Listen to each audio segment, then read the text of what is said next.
welcome to this episode of the Chatterjack Podcast. Today we're joined by Colin Bell. He's the co-founder of Felshaw. Stay tuned to hear more about what it's like to be a self-confessed class clown, to selling a business, to being involved in local enterprise partnerships in the North East. Hello, welcome to another episode of the podcast. Today I am joined by Colin. Would you like to introduce yourself? Yeah, good to be here, Lindsay. And I'm Colin Bell, the founder and director of Felshaw. Fantastic. Thank you so much for joining us today. I know we're not just around the corner from you, so it's all right. I appreciate the effort that you've made to get here this afternoon. So tell us a bit about Felshaw first and foremost. So Felshaw, we're a specialist economic development consultancy, and we work primarily in three broad areas. The first one's around strategy. Okay. So we work with our clients to develop policy and strategy, and it's all about having an impact on place, people or planet. So that's really why we exist and what we're driven by. Second part is about stakeholder engagement and activation. So we've developed the strategy, the policy that's designed to deliver that impact, but that's never going to actually be delivered if people don't get behind it. Yeah. So how do we, engage stakeholders, get them passionate about what people are wanting to do and the impact they want to deliver, but equally give them the tools and the motivation where they're actually going to act and get behind what needs to be done. And then the final area is really around delivery. So we essentially work in a whole variety of areas in delivery. We can design programs, systems to actually deliver the impact. But equally, we get involved in things like organisational development. So actually, how can organisations change and get themselves in a position where they're going to, really be firing on all cylinders and delivering change? Busy. Yeah, there's a lot in there. Yeah, That's a lot. Yeah, and to be honest, I think because of that, every client, because we're obviously client driven, what we end up doing is very different and very bespoke to the client and what they need. Oh, I like it. It does. It sounds good. I can't keep you out of mischief. I like it. But this isn't what you've always done. No, well, but partly, but not always. Yeah. So I'm going to take you right back to the start. Yeah. School. Oh, that we're going wasn't back. Expecting the school. Oh, we're going right back there. So we want to know everything. So how you ended up where you are today, but we've got to start somewhere, right? So what was school like? School, I probably had I grew up in Longtown on the borders. So was in Longtown to about 13. So went through primary school there and the first year of what was Lochinvar, the secondary school that doesn't exist anymore.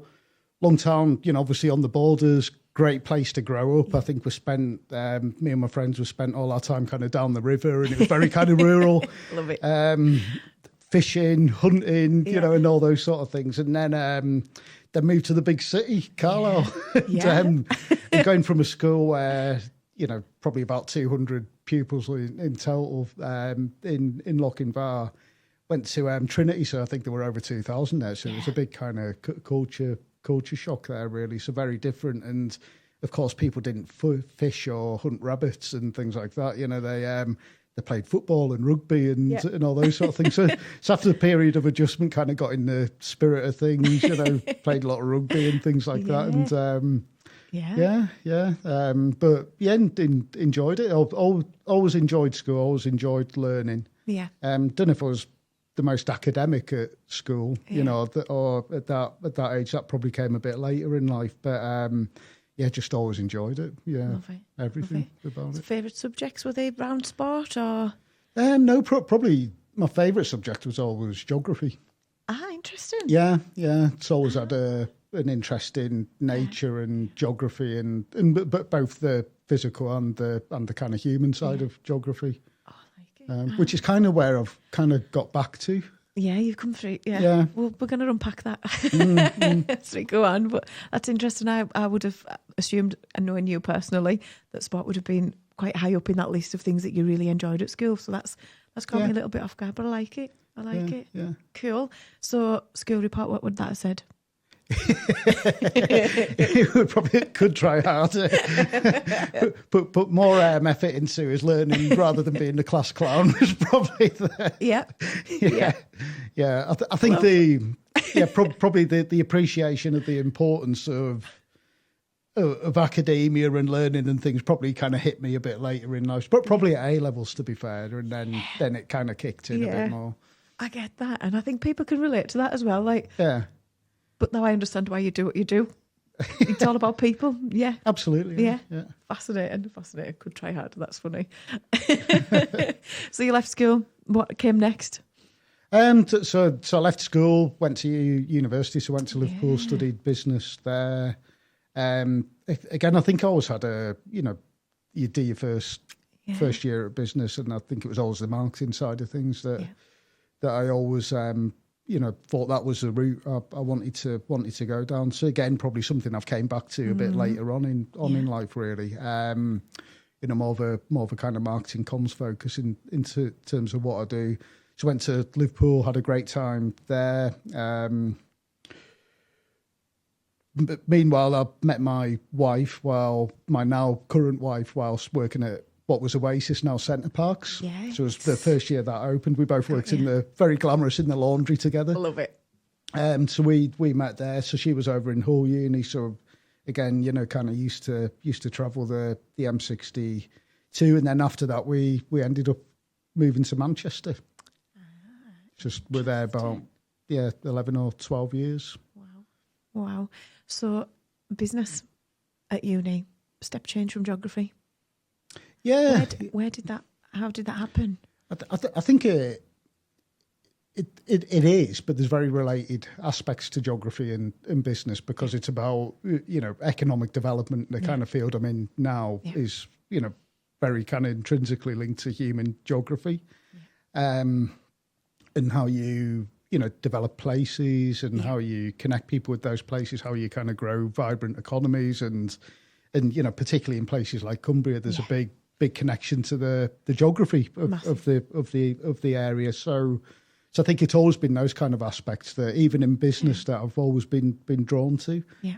So if I think about I did again, this is a long time ago now, but a dissertation whilst doing my degree, and I naturally kind of got drawn into looking at social enterprise kind of charity based marketing tactics. But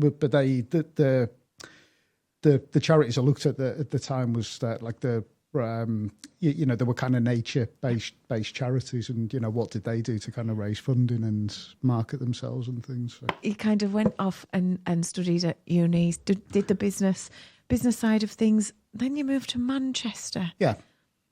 How did that change? Because obviously you've gone from, being very country, living in the country, done 3 years at uni, and then gone, I'm going to go and live in the city. Yeah. Tell me about that. Loved it. So got used to being at uni in Liverpool, obviously got used to the city there. Although that was a bit of a culture shock initially. And then moved to Manchester, loved it, absolutely. We had a great time there, probably the first 5 years of that, kind of no kids and those sort of things. So, really enjoyed the city. We lived in Chorlton, which is quite a cosmopolitan kind of area at the time, and then moved out to the suburbs. Went there with no real plan, really. I think we just kind of looked at a map and did that, and it was almost wherever we get the first job, then we'll do. And the first jobs were not very glamorous. It was kind of call centres. So I worked selling advertising, which was literally, it was basically selling advertising space in the planning application folders that councils give out. When people apply for planning permission. And it was literally, here's a yellow pages, you're A to F, and just kind of work through it. So that was it. But to be honest, I quite liked that kind of grounding in sales, and because it was a yellow pages, a phone, and an order, an order form, and you just kind of got on with it. So it was quite a good grounding. It's good confidence, isn't it? Because I think people, quite reluctant just to pick up the phone and massively, especially today, and ask people to buy stuff. So it was quite a good grounding, actually. I wasn't bad at it. I can see that, actually. It was my proudest moment. It was selling some advertising space to And this was a half-page advertising bit of space. It was a big ticket item. And when you won some work, you had to write it on the board, and there was a little bell. Oh, I love it. I love it. Like selling and everyone sunsets. clapped. It's iconic. I wonder if you still get that now. Yeah, on Selling Sunsets on Netflix. Is that right? Yeah. Is that what they do? Yeah. I've never seen that. Oh, yeah. I think we need to get one of them in the office, Tom. You do. When we've achieved something, get a belt. Yeah. It was great, but I sold it to an archaeologist. Oh, wow. And I was like, oh, that was a good one. That, yeah. I was thinking, how did I... Wow, how that's did I turn that one around? So did that, then a couple more kind of call centre jobs, really. And then I got a job at Roland Insurance, which was out in Audley Edge. So beautiful kind of setting, duck ponds and everything. Yeah. You know, this is all right. And and was a business analyst there. So that's probably my first, what I would say, proper serious job. So really enjoyed that.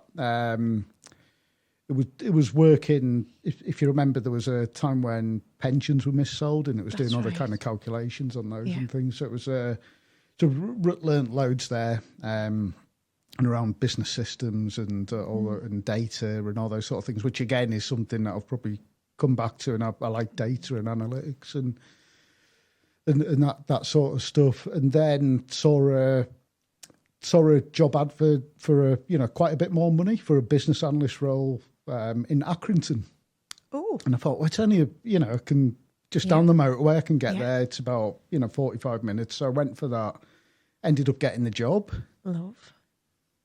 Did it, and after the first week, thought this has got nothing to do with. This is not a kind of business analyst role. It was like far from the truth, and it ended up. And to cut a long story short, it was with an organisation called Business Link, right? And Business Link at the time was the government's kind of business advisory vehicle, and had probably about 50 of these things up and down the country. Think they're now called growth hubs. They kind of evolved, but back in the day there was a lot more money and focus on those type of things. So I was literally working and supporting a group of business advisors. So they were out working with small to medium sized businesses across the East Lancashire area. So kind of Blackburn, Burnley, Pendle, Ribble Valley, all that kind of area. Nelson, Colne, Rosendale, and literally the people I was working with were absolutely incredible. So I always remember there was one guy, Roy, quite a short guy, and he also had his PA with him. But it turns out he used to be the CEO of British Aerospace.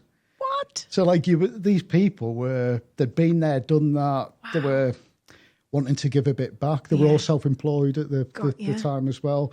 Roy, he always had his assistant with him because he couldn't use a computer. So Stop it. Again, this is, 20 odd years ago now. So, but they all just wanted to teach you. So they would take you out to companies and they would teach you and they'd spend time with you. And I was just like a sponge, just getting all this. And I think that's where, and the other thing that Business Link did for me at the time, that they put me through a master's. Ah, cool. So I did a master's, and that was over at Teesside Uni, and then I ended up meeting someone called Mark Mudner, who became a business partner, and that was another chapter started. So amazing. But went back to that learning piece as well. Yeah. But we're learning throughout that chapter, and it's interesting that you've mentioned the sort of the key people along the way that have maybe helped you on that journey. Yeah, is that something that's been a feature right through your career? So several things that happened there. So number one, there was a lady called Emerita Assaret, and she was the one who recruited me and really, really kind of took me under her wing and invested time and effort, and she wanted to develop me. Yeah.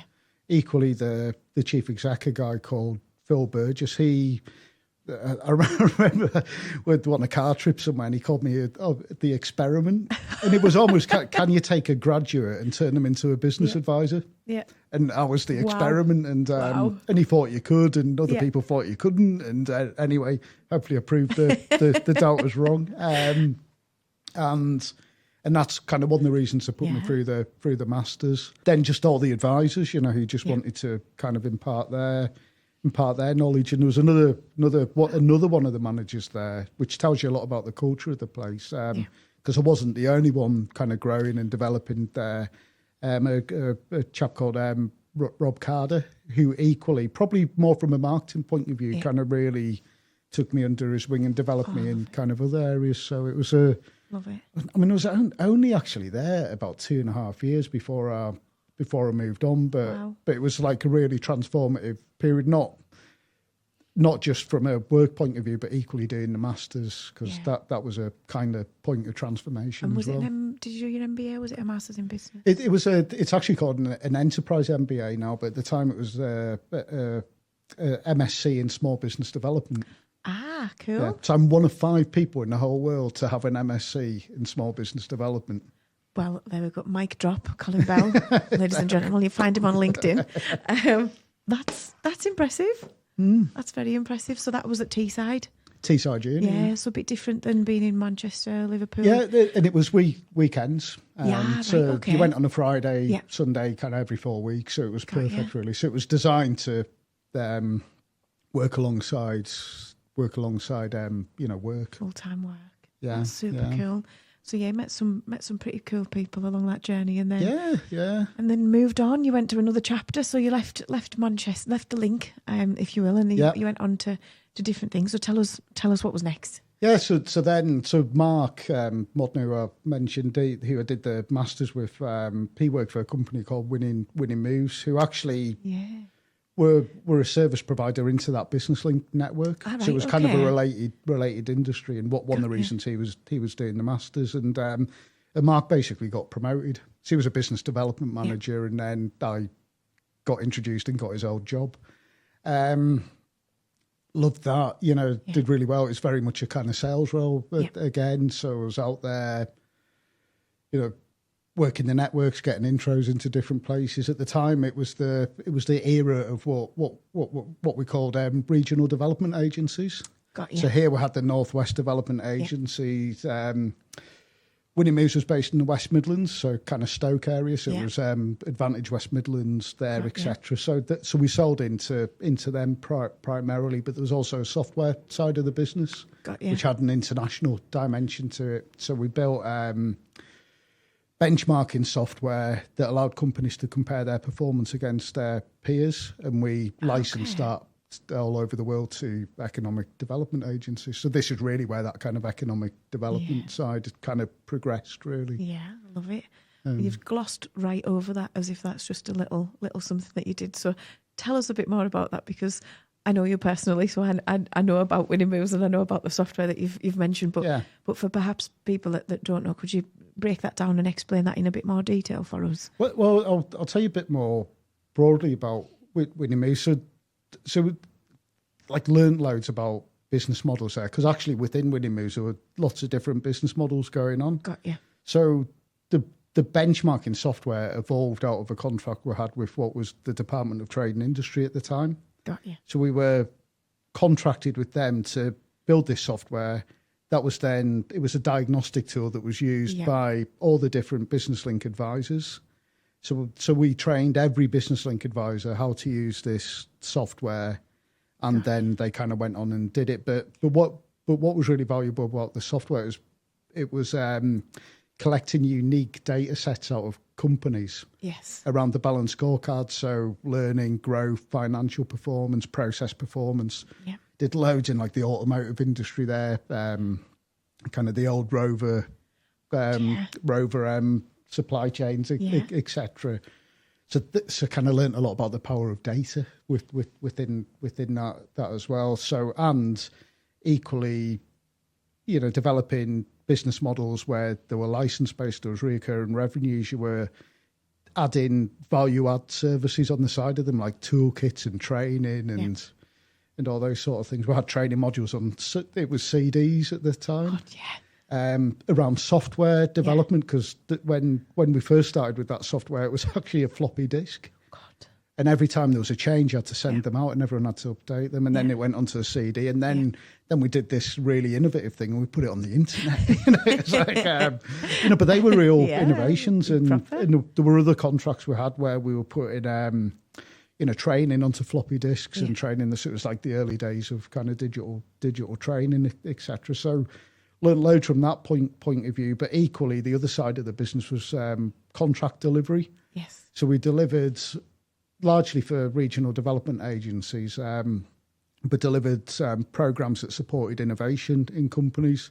Cool. But on the other side of that, we were also doing work that was really about place, and it was about trying to create more enterprising cultures in place. So we did a lot of work in Leeds on that basis. We had a contract in London where we were the glue between businesses and the research base, forming collaboration. So believe it or not, I think there were about 38 research organisations across London we were working with, and kind of working with businesses to form collaborations, etc. So again, just learned loads doing that. And you're right, that piece between industry and academia, it's often not joined up, and it's very, very and it still isn't. It still isn't. I think we cracked that one. I know, especially being based here, we see it as well. I mean, it's quite funny that because a lot of what I've obviously worked on in that space is policy led. Yes. So government have got a policy, they want to do things. So, but actually, what's really interesting, the issues have not changed. The shape of them and the context of them and the nuance of them has changed. But actually, when the whole reason the benchmark index software, that's what the benchmarking software was called, the whole reason that was developed was it was a productivity issue. And it was Michael Heseltine at the time who launched that. Yeah. But the country had a productivity issue then. We've still got it now. So it's a lot of the issues are there. Yeah, it feels like quite similar, doesn't it? It's not moved on. We hear it all the time as well. That's still a challenge for businesses and industries right across the globe, not just, but especially here. Just a bit more pronounced now, I think, or the shape of it's changed. Yeah, massively. So you've always had that kind of really key interest in business, and I think that it's really interesting to hear you say about the sales piece that stayed with you. Yeah.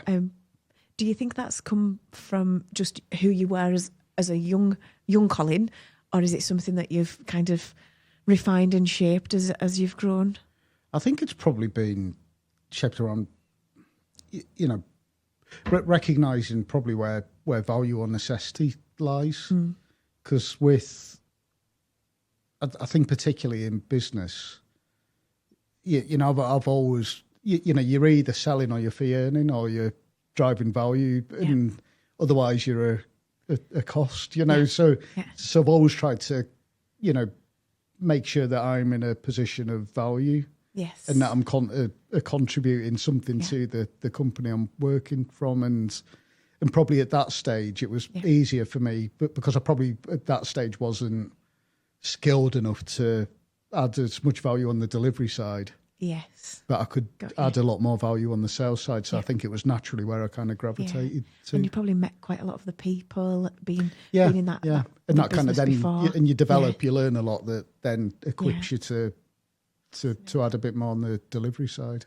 I love it. So Winner Moves, that was quite a long chapter, that one. We were there for a while. Yeah. And again, was really fortunate. So the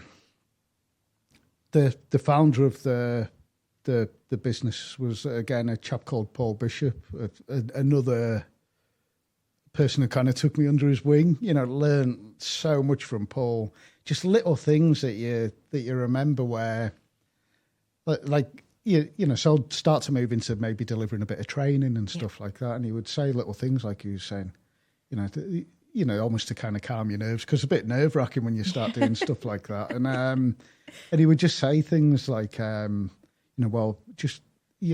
more you put on them, the less pressure it puts on you. So and there were just little things like that he did, but he just had an art of taking complexity and just making it really simple, very graphically and things. And I think that's something that I've always kept, and I think he's, I'm quite good at that, because quite often the environments I'm working in, they're quite complex.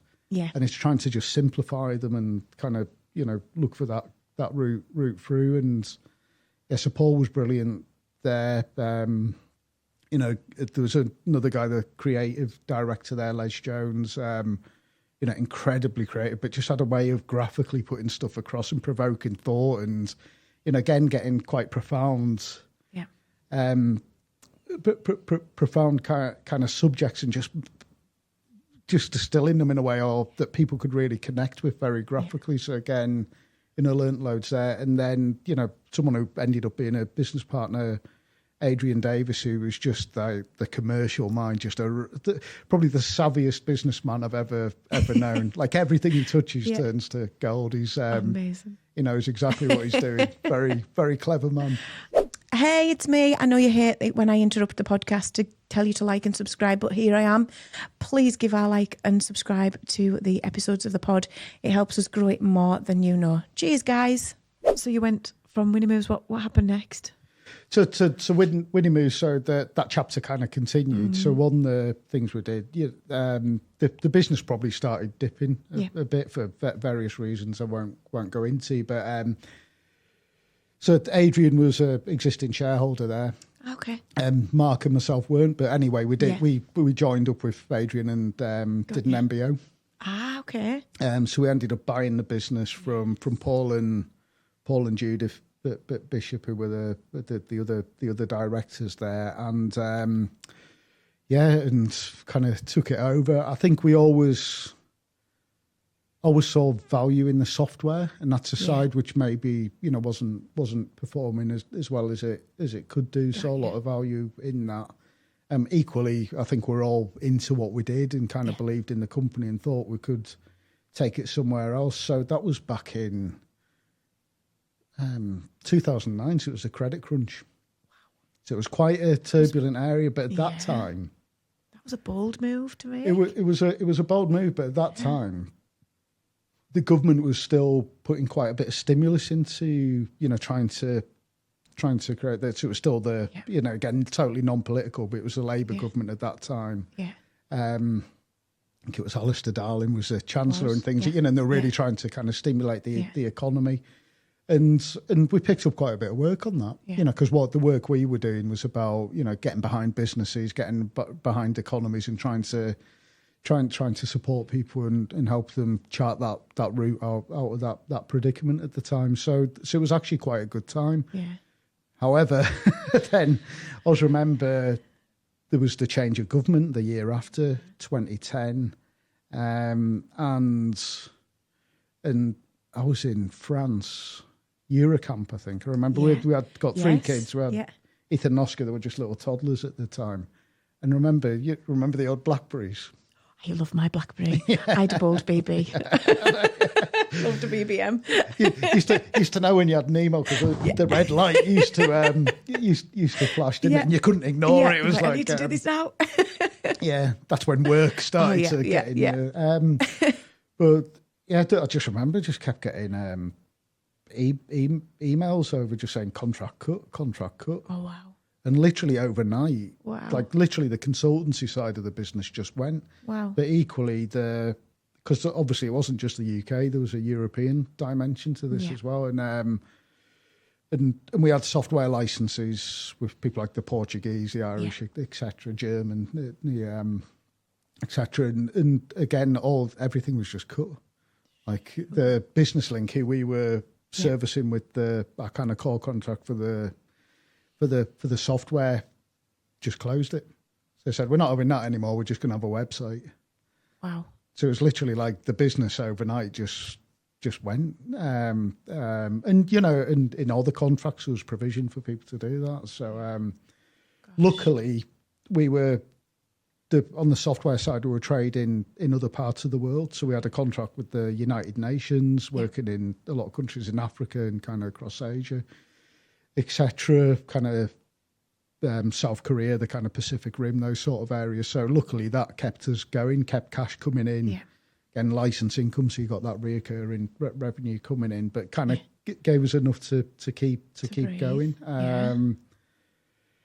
But probably not to the level where we could all pay ourselves what we needed to be paid. There was a period where we're thinking, actually, well, as directors, we can't be paid, and that kind of went on for a bit. And that was a tough time because at that time Sarah was pregnant with our third child and we just moved back to Cumbria. which we always wanted to do at some point. We wanted to bring the kids up here and things. So kind of moved back, and I don't think I ever told Sarah any of that, but that was a tough time because I was having to stay away. Yeah. It wasn't home working then. You had to be down there, office, the places I was staying, let's call them, they weren't very glamorous to say the least. I'm getting that vibe from you. Yeah, it was a tough time that. Yeah. But so I think for our listeners that chapter was it was quite a challenging time, wasn't it? Went through, like, I remember this. I was finishing uni. I came out of uni at the end of the credit crunch, and everyone in my we stood. I remember at graduation we stood and were like, "What are we all going to do after this? Yeah. Where's the jobs?" Yeah, and it's you forget, don't you, the impact of then that on other segments and the country up and down as a whole. So so we went through that rough time, but you learned lots of stuff during that time. You learned about yourself and the grit and resilience and the tenacity that you could pick it back up. It was just a patch that you needed to go through. Yeah, absolutely. And it's I don't think through that time, and to be honest, it was probably quite naive at the time, but I don't think I don't think I ever believed we wouldn't come out of it because to be honest, the kind of circumstances, as I say, they weren't great, and Sarah was pregnant, so I didn't really I kept her, but when I was down there, I had a nice car and that, but you're turning up outside the client and you're looking on, but then if the sort I was staying and that, it wouldn't quite fit the image, but but I always kind of knew we'd get ourselves out of it, and we did, because the other thing that obviously the market that we operated in shrunk, and it consolidated. But because we had the software that was kind of keeping us going, and that kind of picked up a bit, we started to land more deals on the software side of things as the market started to return. A lot of our competitors had gone, so we did really, really well. So we literally did that. We won everything. In the Midlands, literally, if there was a contract, we won it. Wow. So it's maybe a year and a bit of tough times, but then we were off again. But because with business, when you're growing like that, you're eating cash up. So, it takes a bit of time to benefit. I understand this. Yeah. And to be honest, I don't think we really... So we ended up 2013, sold the business.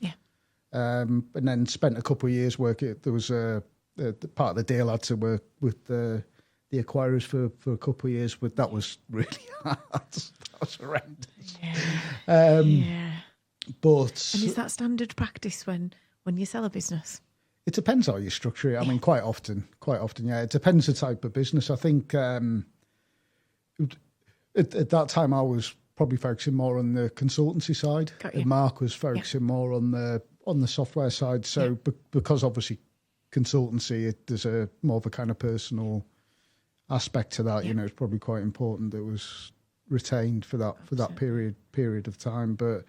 Yeah, but I'll say it was probably only when we sold the business where we really benefited from that growth, because again, you're growing, you're just burning cash.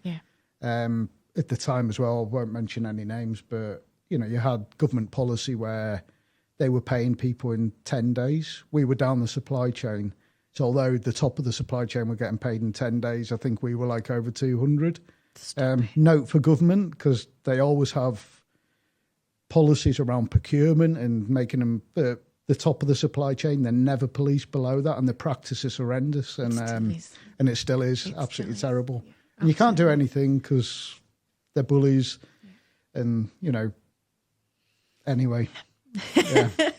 I got you on your soapbox. So cash shouldn't have been that as tight as it was, but it was because of very poor practice from some big players. Big players who are good at saying the right thing, but not ethical in doing it. Do you know what? We're in Whitehaven, we're in West Cumbria, and we know I know that that's something that happens here as well, especially obviously being part of the nuclear world, the supply chains that happen. I can't say that that's changed. I think it's still an issue. So it's hard to say that it hasn't, but we battle on, don't we? We do. We battle on. So we sold the business. Yes, it was sold the business, worked with the acquirers for 2 years under service level agreement. Then after 2 years, I was set free. Cool. Yeah, so that the acquirers were still kind of Midlands based, so I was still travelling up and down there. So then was free, spent a couple of months just thinking, what am I going to do? And then saw a job come up over in the northeast to develop something called a growth hub over there. So I went there thinking I'll go there, I'll build some networks up over 6 months, figure out what I want to do. And about 10 years later, I'm still there. Doing a very different job, but but again, that was a good time. Yeah. It was a good time. Yeah. So that's how I know you was when you were there and all the stuff that you were up to and all that kind of thing. But I guess the Geordies kind of get older as well, like Cumbrians, aren't they? They get older, they don't want to let you go. Yeah, absolutely. And so linked. I mean, they're so interlinked. Yeah, absolutely. And did you work with anyone from your previous chapters? Did they surface when you moved? Yeah, there were. But because the organisation I worked for was the North East LEP and ended up becoming a director there, looking after business growth, sector development, innovation, and developing the ecosystems around that. But so essentially, the likes of Winning Moves, they would have been the type of organisation we were selling into. So I knew lots of people up and down the country who I'd kind of worked with previously and things. So it was kind of a bit of a continuation, really. I was then the gatekeeper, or Poacherton gatekeeper, or whichever way around it is. Coming out to the other way. That's interesting. Yeah. And was that challenging? Was it different? Was there different challenges? Absolutely, fundamentally different challenges. I think because although it was kind of quasi public sector. Yeah. And there's probably two things that you don't have to worry about in the public sector. It's sales and cash flow. Yeah. There's always money in the, although budgets might be tight, there's always money in the bank to pay people. And sales, you could say you've got a bid and things, but quite often it's government make a decision and money will flow down and things. I think people kid themselves sometimes that they've been to influence government and bring that money into the region. I think quite often it happens anyway, but you can certainly work with government to make it happen. So yes, it's a totally different issues. That's probably where this real interesting stakeholder engagement came in, because to make anything happy, you've got to keep a lot of people happy and take them with you on the journey. Probably got a much deeper interest in co-design. Okay. So I know some of the things we've worked on together is kind of design thinking and innovation sprints and design sprints and things, but like that's a discipline in that role you've got to use, because you've got to run a lot of sessions with different types of stakeholders, get their input, get their buy-in to something, make them feel that sense of ownership, and then hopefully take it to a point where everyone's going to sign it off, be happy, and then engage in it moving forward. But there's probably two aspects to that. It's getting something to the point where you can get it over the line to deliver it. Yeah. Get business cases through the system, which is probably where you need that political buy-in. Yeah. And then once it's kind of out there and you're delivering it, you then need people to get behind it and be enthused by it and excited about it, because it tends to be, it's a bit of an overused term, but quite movement based. So we did a lot of work in the northeast around trying to create an environment where we had more kind of high growth, scale up type of businesses, and it was trying to, how do we get that in the psyche and the narrative of the region, and which starts with belief and confidence and a whole host of different things. So like examples, seeing it, believing it, all that kind of thing. Yeah. And then as you move forward, if those businesses are going to scale, they need to be able to raise finance, and so you need to get all those sort of things in place and things. So busy. Yeah. So there's a lot of, I was saying, it's actually that can be quite complex when you, and there'll be different sectors you want to grow and get behind. So it can be quite complex, but it's trying to just simplify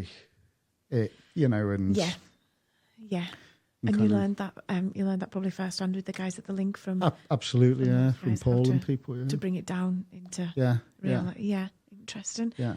So big job, busy, Yeah. Lots of people, lots of opinion, and quite public as well. So before that, you'd been mostly in the private sector, but facing public. But then to go into the public sector, was that? Did you find that different at all? Absolutely. I mean, it was totally different. Was it more probably the most difficult thing to handle there, because LEPs were actually quite agile. Yeah.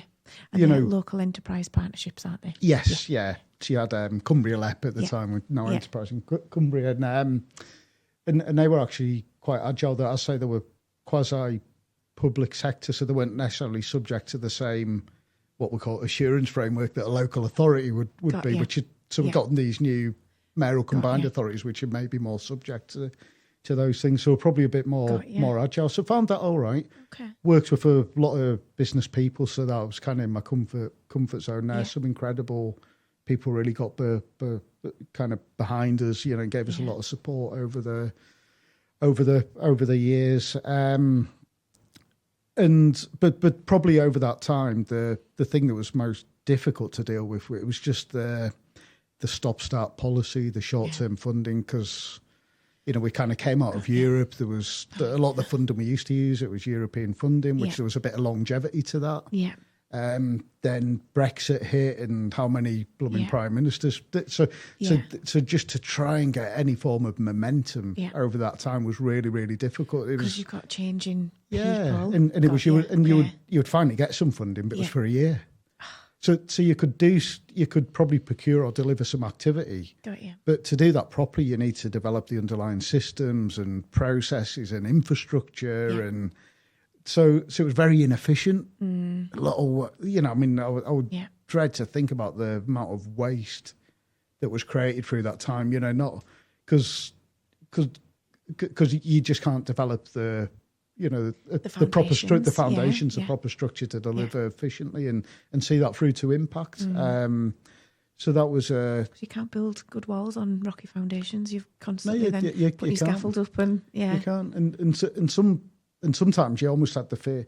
And again, you would think this was a problem from a stakeholder point of view, because you'd think, great, we've got a new prime minister, we've got new strategies in place. So if I think about Theresa May when she came in, you have Greg Clark, who's the business secretary, industrial strategy was launched, so we're all aligning to that and getting plans mobilised. Equally, what we're doing at a regional level is engaging businesses and stakeholders in that, so we're getting them excited and geared up. Then, bang. So you start to lose the willingness and the goodwill of the people. Oh, we've been here before, and so again, you kind of learn how to deal with that and manage expectations but quite often, and because of that, you're always picking stuff up and starting again. Yeah. And I think, it's probably, through the mayoral combined authority starting again, in that regard. But hopefully they've got the structure where there's more longevity to them. But we did some great stuff. Yeah, I was going to say it's not all bad. No, absolutely. I mean, Scale Up Northeast, Supply Chain Northeast, we did some, those things continue now and continue to develop impact. I mean, particularly the work we did around Scale Up, it became part of the narrative in the region. Though there's a great saying, if growth happens but no one knows about it, then the impact is less. So, we made it visible. People like the Entrepreneurs Forum, suddenly they had a Scale Up Award, which they didn't have in the past. Yeah. They founded the Scale Up Leaders Academy. Yeah. So, a lot started to happen. Yeah. And actually we started to see that come through in the data. So, when we started that, and the mission we had in the region was to create more and better jobs. Yeah. And so the reason we focused on scale-ups was they had a disproportionate impact on job creation. So a third of all new jobs came from these high-growth small businesses. The problem we had, we didn't have enough of them. Yes. So we wanted to create more. So we set a target to increase the density of scale-ups by 50%. Yeah. Over that period of time, and we started to see that shift. Wow. So we started as one of the areas with the kind of lowest rates, and we kind of moved into the upper quartile. So I was really pleased with that. So we had kind of demonstrable impact. Yeah. Not in all the areas we'd have wanted to, but at least in one space. And that's important, isn't it, to measure that impact piece? Absolutely, through. And by the sounds of it, you've always been able to do that throughout your career. Yeah. There's always been measurable things, tangible things that you can say that was influence, Absolutely, we've changed, that was moved. yeah. Is that important to you? Absolutely. Well, that's a foundation of Felshaw. So one of the things that founded Felshaw with a colleague from the LEP, Jen Robson, who was the communications director, and moved on to things like digital transformation as well. And we always worked really well together because, firstly, we were evidence led. Yeah. But we recognise there's all this research out there, all this evidence data that just no one knows about. Really valuable. So you've got all these clever people locked away in universities and research centres doing all this clever stuff. Yeah. That's so useful to frame policy and strategy against and to kind of measure the impact of that. Yeah. But just it's not landing with the people who need to know about it. So that translation piece, isn't it? Absolutely. So a big part of what we do is kind of, taking that, making sure first and foremost that evidence is used to inform policy and strategy, but then actually how do we get that to the people who need to know about it and can act on it and use it to make things hopefully better economically, socially and environmentally. So totally. But then it then comes down to some of the work we do is around evaluation. So what works, what doesn't work, how do we then kind of complete the loop and make sure that we're always learning and improving. Yeah. Amazing. Yeah, but we want to do things, there's a massive opportunity to do things differently and more impactfully. And, hopefully we come to a period where there's a bit of stability to, we've got enough bloody plans. Let's deliver them. Yeah, absolutely. And then, so you started Felshaw. So you kind of finished your chapter at the over in the northeast and said, I've done my tenure. I've been here for a decade and more. And needed a change. Was it that itchy feet thing had come back in? Had you kind of felt you were? Well, as you know, I've always played about on the side. I've always had kind of a business on the side and kind of played at that. So I thought, the time's right just to, rather than kind of start the cycle again and start trying to build everything again. I thought I can probably have a bigger impact. Yeah. Doing this kind of acting externally and maybe, working back into some of these organisations. So that's why we started that. I think Jen, equally, she was in a very similar position. Yeah. We'd always worked well together, so wanted to get out. So it's about 5 or 6 months since Felshaw launched, and we're having fun. We're enjoying it. Touch wood, all going well. Touch wood, yeah. Good. Yeah, got some good clients and doing some good work. And Amazing. So looking forward to the future. What does that look like? I think I know you're always a man with a plan, so. Yeah, well it's an interesting one because we're probably at as you know, businesses go through different phases, and we're at that phase now where we're having to become a proper business. So we started off as me and Jen, doing some great work together, kind of enjoying that. But now we're having to become a proper business. We just won some lovely new contracts, that some of them's kind of 3 years, which is great. And congratulations. So a couple of them in that, but they require certain things like, Cyber Essentials Plus and all. So you've got to start getting that in place with the teams growing. So we're now thinking, do we need an office, all that sort of stuff. And so, but one of the things that I've always recognised is that if you want to grow, and that's a question, I think we've got to come ask ourselves, do we want to grow or are we happy doing what we're doing? But I think we want to grow, and want to grow a more significant business. But because we're bringing cash in, we're winning work, we're doing quite well at the moment, we're enjoying ourselves. This is the time to focus on growth. So you grow from growth, which is a challenge because you're busy delivering, but you've got to resource that and invest in it and all those sort of things. So I think that's the challenge we've got at the moment. We've got to not only get all the things in place to become a proper business, get those foundations in. We've got to deliver all this work. The stuff you've said you would, and we've got to develop a growth plan. But now's the time to do that, because as soon as you dip, it's blooming hard. To generate growth.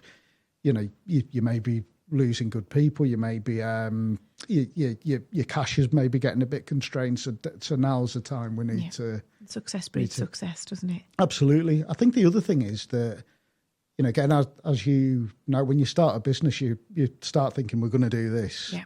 And of course, what you end up doing is so think that probably over the like past a podcast. Yeah, like a podcast. Yeah. So think over the past 6 months. So as always, for business, we need to update our website. It's got nothing to do with what we've ended up doing. Yeah. So that's one thing. So our offer's got a lot sharper and things. Yeah. I think we're a lot clearer on what we.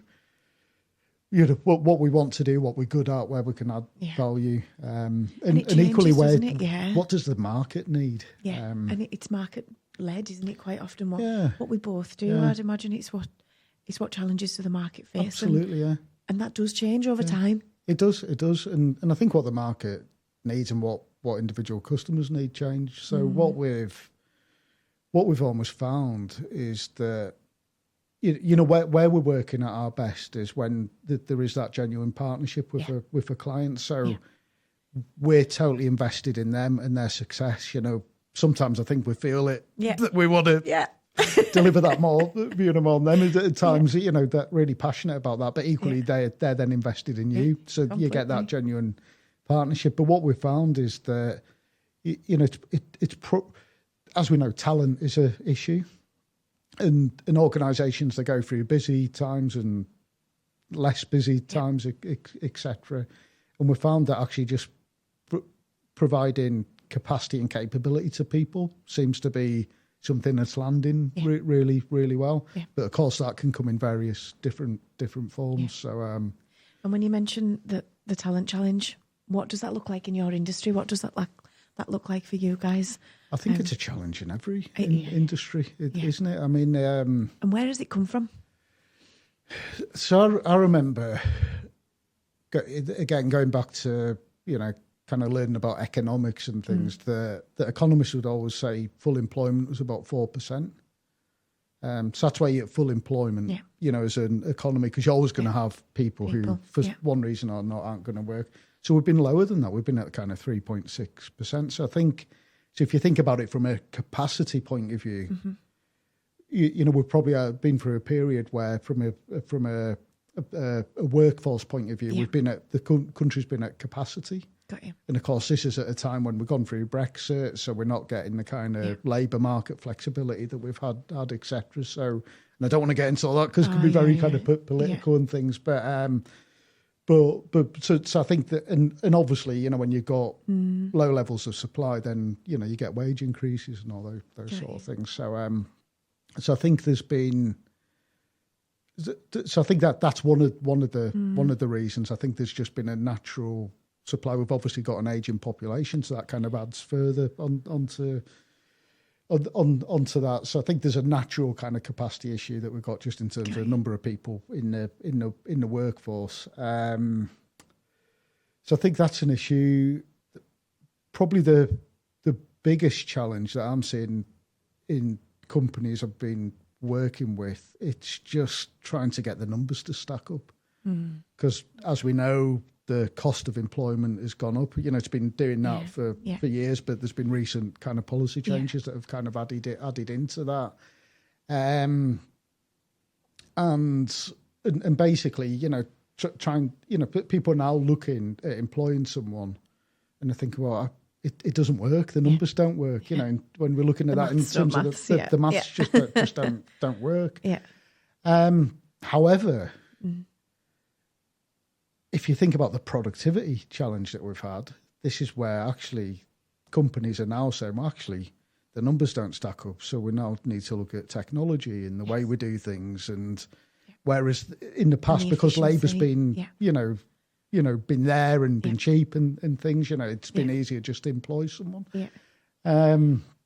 So actually you're seeing a kind of, I think, a bit of a shift at the moment where actually, although shifts are normally quite painful, actually, are we kind of seeing a shift to this kind of more productive way of working? Equally, I'm seeing people, and I'm not sure this is as positive a thing, but seeing people increasingly looking to offshore services abroad, and kind of tap into labour markets elsewhere. But I think the technology one's probably a bit more of a positive solution to that. But you're right. I can see that in our clients as well, that they're looking to adopt tech, automations, efficiencies across the business, and then really ask, do we need a human, or can we just redistribute and tighten up in other areas? So you know, and you look at unemployment levels. I know they're rising, but they're still historically at a relatively good level. So so that kind of shift to more productive, the better adoption of technology, I think, is maybe not such a bad thing. But like anything, there's a bit of adjustment that needs to happen. Naturally. So you see inside a lot of businesses. So I would like to know what are the biggest challenges that you see, or what's the biggest thing that you often see that'll change the path of a business, or it has a detrimental impact? What is there usually a couple of things that you can spot that are going to change the course of how successful or not that business might be? I think quite often it is that growth model and the adoption of technology from the start. Because I think most businesses, as they grow, they adopt quite a traditional approach to growth, which is by employing people and having them servicing things. And the problem with that is that as you grow, your revenue hopefully goes up, but equally your cost base is going up at the same rate. So you've got a business owner who's kind of, started a business, they've taken all that risk. They've probably been making X amount of money working from themselves, or maybe with a group of associates and things. And they've got to a level where they've got 10 people and they're thinking, I'm not making any more money. Yeah. In fact, I'm maybe making less money and I've got more hassle. And so that creates a dynamic where they kind of fall a bit out of love with the business and what they've created. So I think it's trying to, again, think about technology, different business models, doing things a bit differently where, rather than, delivering services and selling time, can we sell products and units and look at that a bit differently, and have a situation where as you're scaling, there's more of a marginal impact on your cost base. Yeah. But that's the shift the economy's got to make as well. If we want to increase living standards and things, but you see it all the time in businesses, and I think that's why so many people get burnt out, because again, when you're in that situation, your time's being kind of soaked up from all different ways. You're probably getting quite frustrated. People, it's a recipe for burnout. Yeah. And because normally the person that started the business is good at one thing, and absolutely they're still probably the intellectual lead and where the client demands finance and HR and IT. Absolutely, just people. We're both in the same position right now. But that's where. That's where quite often, there comes that point where a business owner, all their issues they just become people related, and that's when they fall out of love with it. But it doesn't have to be that way. No, that's very, very good advice. So for anyone out there that's thinking of starting a business, where should they start? What top 3 tips? What would you say? One, don't do it. I think you got to think hard about doing it, but I'd always err on the side, do it, give it a go. Kind of it's a bit like having a baby. There's never a right time. Yeah. So sometimes you just got to do it. You just kind of got to step off the cliff and take the sometimes an itch plunge. You've just got to scratch, isn't it? Yeah, it really absolutely. Well, which is where I kind of was really just needed to do it. So I think go with it. I think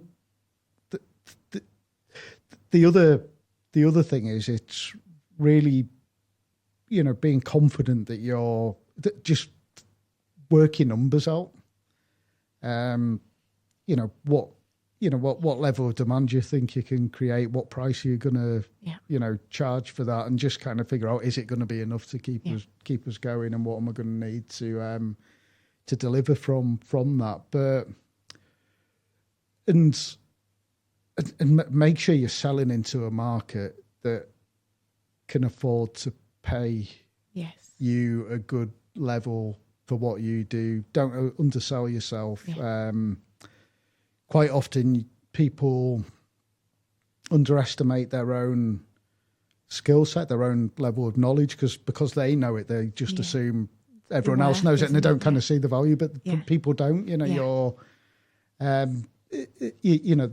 Most people have a lot of value to give, and it's about figuring out who wants that value and who's prepared to pay for it. There's a great tool, Ikigai. And I kind of stand and really I use this myself, but it's basically Ikigai. It's I think it could be totally wrong, but it's Japanese for your reason for being. And it's essentially what are you good at? What do people need? And what you're good at? What do people need? And what do you love doing? It's the circles and it's and the then sweet it's spot in the middle. Yeah, it's ultimately what are people willing to pay for. So probably thinking into design thinking. There's also 3 things that I would always focus on when starting to get into the detail of what you're wanting to do. And it's number 1, is it feasible technically and things, logistically, are the kind of things that are going to get in the way, that are going to kind of prevent this from happening. Also depend. I mean, you've got different types of businesses where you've got different barriers. If it's product based, you're probably going to have a lot more upfront costs, so you're going to have to raise funding, all that sort of stuff. So you've then got viability. So do the numbers stack up? Can we generate enough revenue to cover the costs and all those basic things? And then the probably the third most important one is desirability. Do people want it? What I would probably always advise people to do is develop a concept. Doesn't have to be a fully blown prototype, but go and test it with people. Who do you think would want to buy this? And don't just assume they want to buy that. Go and talk to them about it. People are always willing to help. And actually, one of the things I've learned this from you. Oh, absolutely. Again, one of the things in the Northeast I love, there's a saying, shy bands getting out. So just don't be shy. And I love that. I love that term. But I use that all the time, testing. So we maybe got an idea or a new product and service we want to take to market. So you just say to people, actually, I've got this idea. Do you mind if I run it past you? I think it'd be targeted at someone like you. Can I just kind of pick your brains and things? And more often than not, they become your first client. Yes. They don't realise it, but it's a great way of selling, and getting those early adopters on board as well. Absolutely. So they're helping you develop it, but equally they say, actually, I need this. Why did I not know about this before? Yeah, absolutely. Yeah. So always test it, and then take the leap. So you're making an informed leap rather than. That's good advice. That's good advice. Well, I've got a couple of last questions. These are a bit left field. We have a healthy debate on the pod, so I'm going to press stop right there on business things.